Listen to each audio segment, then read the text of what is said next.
Formula One heads to the land of the rising sun for the next round of the World Championship. Suzuka is a historic circuit, owned by Honda, and is the venue where history was made for giants of the sport, including Ayrton Senna, Alain Prost, Damon Hill, Mika Hakkinen, Michael Schumacher, Fernando Alonso, and Kimi Räikkönen, all enjoying incredible highs in their illustrious careers at this very circuit.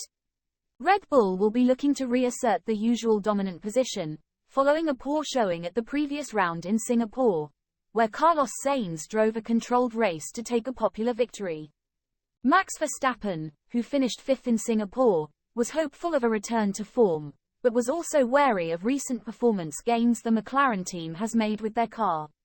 It should be a good track for us. But McLaren have been making great gains and they are normally quite good in the high speed as well. So they can be quite strong here, I think. I definitely see them very competitive. It is quite impressive to see where they started and where they are now. Should Red Bull fail to perform at the usual level during the upcoming Japanese Grand Prix, Lewis Hamilton will undoubtedly question the situation. It's worth noting that Red Bull experienced their first loss of the season last weekend in Singapore, with Ferrari's Carlos Sainz ultimately claiming victory. I would think if they are not 30 seconds ahead like they have been in the past, then something's up. It was a difficult weekend, the last one, but their car should be phenomenal here. They have been phenomenal all year. Mercedes driver George Russell is confident that McLaren will put up a strong performance at Suzuka, given the numerous high-speed corners that resemble those at the British Grand Prix where the team excelled. In what promises to be a closely contested battle between McLaren, Mercedes, and Ferrari, Russell tips Lando Norris from McLaren as the frontrunner for the title of the best of the rest.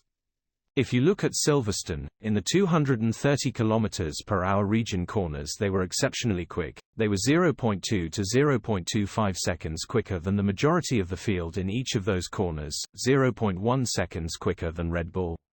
Russell strongly supported and expanded upon Hamilton's comments about the degree of competitiveness exhibited by Red Bull. I expect Lando to be next best and then it depends on Red Bull. I think Singapore was purely a one-off. I expect them to be back to their winning ways or at least to the top of the field, but if they're not, that will be a lot of question marks being raised if they have another weekend like last week, but I don't expect it.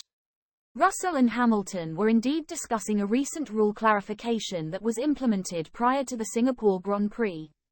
This new rule restricts the use of flexible bodywork and floors, which had previously allowed teams to enhance their performance through aeroelasticity.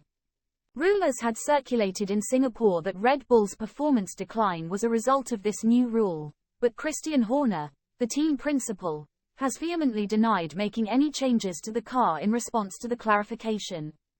The high downforce Suzuka track will be the ultimate test for Red Bull, and we should have a clearer understanding of their performance capabilities after Friday's free practice session.